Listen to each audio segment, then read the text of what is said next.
Black Panther Party by Carson Strickland. The Black Panther Party was originally established as a self-defense group following the assassination of Black nationalist Malcolm X, along with the murder of unarmed Matthew Johnson by San Francisco police.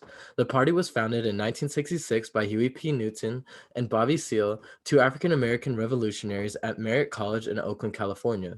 Newton and Seale proposed the 10-point program, a set of goals which called for an immediate end to police brutality, employment for African Americans, land, housing, and justice for all. The movement adopted two main programs. Armed patrols observed the police and made sure that no brutality occurred, and a number of survival programs supported the community by helping individuals meet their needs. The Black Panther newspaper was established as the party's ideological mouthpiece, which exposed acts of police brutality and mistreatment to the Black community in the form of a four-page newsletter. The party evolved into the most powerful Black organization of its era, which dissolved in 1982 due to an FBI program called COINTELPRO, whose purpose was to expose, disrupt, misdirect, discredit, or otherwise neutralize the activities of Black nationalists. Below is the party's logo, a Black Panther that encapsulates their political philosophy of self-defense, along with a photo of the founders Newton and Seal. On the right is a picture of the 10-point program from the Black Panther newspaper. The Black Panther Party organized a march on the Capitol to draw attention to their cause of fighting against a government that sought to render the party powerless by taking away their rights. A bill was proposed by Republican Assemblyman Don Mueller that made it illegal for Californians to openly carry firearms in public. This bill was proposed in reaction to the Panthers' police patrol. White America wanted to take away their rights to open carry so that the Black community couldn't defend themselves and others against the frequent acts of police brutality. This march was so significant because it demonstrated that the Black Panther Party would demand their rights with any action necessary. The march also gained national attention, which spread awareness to all the United States, exposing how white America was utilizing racist legislature to oppress the Black community. To the right are photos of armed Black Panthers in front of the Capitol in their uniforms, which consisted of black leather jackets to signify unity and a continuing struggle for freedom. Below is an article from the Sacramento Bee newspaper, which displayed Black Panthers members armed in the Capitol. Over 60 community or survival programs were established to help African American community meet their basic necessities since the government never took into consideration their wants and needs.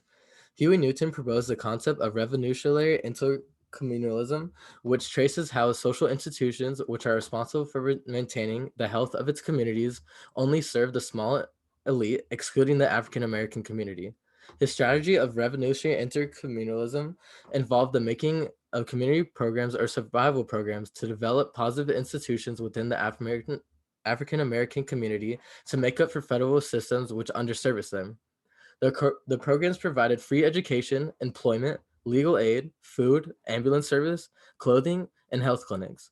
All these programs established to better the well-being of the African American community, which took the focus off their militant style, providing them with an improved public image. The top left image is from Black Panther clothing giveaway, where shoes, coats, and other pieces of clothing were given to those in need to help protect from dying of hypothermia, which is even more prevalent on the East Coast. Below is an image of free sickle cell anemia testing, which tested over 500,000 people before the US government even recognized that the blood cell disorder was a major threat to the well being of the African Americans, since they're far more susceptible to inherit the disease compared to other races. To the right is a photo from the Black Panther newspaper that displays the opening of a free ambulance service in Winston-Salem, North Carolina. African Americans were denied basic emergency health care in Winston-Salem, so the Black Panther Party created the People's Free Medical Clinics. The clinics provided first aid services, treatment, and other screenings for diseases including lead poisoning along with diabetes. The free breakfast program was one of the most successful survival programs. In 1968, a large number of African American children went to school hungry and left hungry, which made it extremely difficult for them to learn in school. The program began in January 1969 at a church in Oakland. The menu included nutritious foods including eggs, meat, cereal, chocolate milk, and fresh oranges. Within the first year, the Black Panther Party had fed 20,000 children across 23 cities, which later grew to 36 cities, feeding hundreds of thousands of hungry children. Due to the enormous success, the FBI got involved to destroy the program. FBI Director J. Edgar Hoover states that the Panthers were the greatest threat to the internal security of the country because of their free breakfast program. They destroyed the program by spreading rumors on the quality of food, sending forged letters to stores discouraging them from donating food, and raided sites while children ate where they destroyed all the food available. The success of the free breakfast program led to Congress dramatically increasing its funding of the National School Lunch Program, which expanded the program to all public schools in 1975. To the right is a sign that the Black Panthers made to help bring attention to the program so they could feed as many children as possible before school. And below is an image of a Black Panther member serving food to children, which shed a positive light on the movement, which showed their commitment to helping the African American community. Next is a video that provides powerful insight of the Black Panther Party with a number of original photos and videos from the 1960s and 70s. Before it was a Marvel movie shattering box office records right and left, Black Panthers were heroes of a different kind, working for the rights and freedom of Black people in America and beyond. It was a movement, and it scared the hell out of the FBI. The Black Panther Party formed more than 50 years ago to fight for things like justice, access to decent housing, better education, and an end to police brutality. Things we're still fighting for today. The Black Panthers were started in Oakland, California in 1966 by Bobby Seale and Huey Newton. What started on a college campus became a full-on political organization following the assassination of Dr. Martin Luther King Jr. But their philosophy was less Dr. King and more Malcolm X. They didn't believe in violence, but they did believe in self-defense.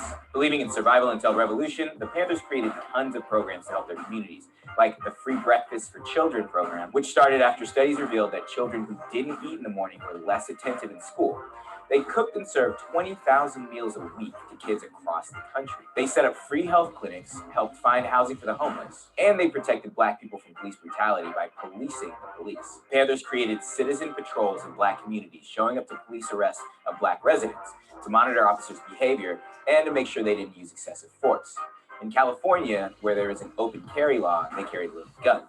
The Black Panthers educated people about their legal rights and created unity across the country. But the movement's success and organization scared the government, and they ordered the FBI to take the party down. In now declassified FBI documents, FBI Director J. Edgar Hoover directed the agency to expose, disrupt, misdirect, discredit, or otherwise neutralize the Panthers. Neutralize was code for kill, which is what they did to Fred Hampton. The brilliant activist was killed during a police raid in the dead of night in his home in 1969. Documents of the FBI's massive operation revealed that the Panthers were stopped and wiretapped. Supporters of the movement were intimidated and smeared. The FBI was ordered to destroy their community programs like the Free Breakfast for Children program. They even sent FBI informants undercover inside the party to create chaos and divide them. And it worked out. Internal drama led to the party breaking up into different factions and led to violent. And that concludes my final presentation on the Black Panther Party.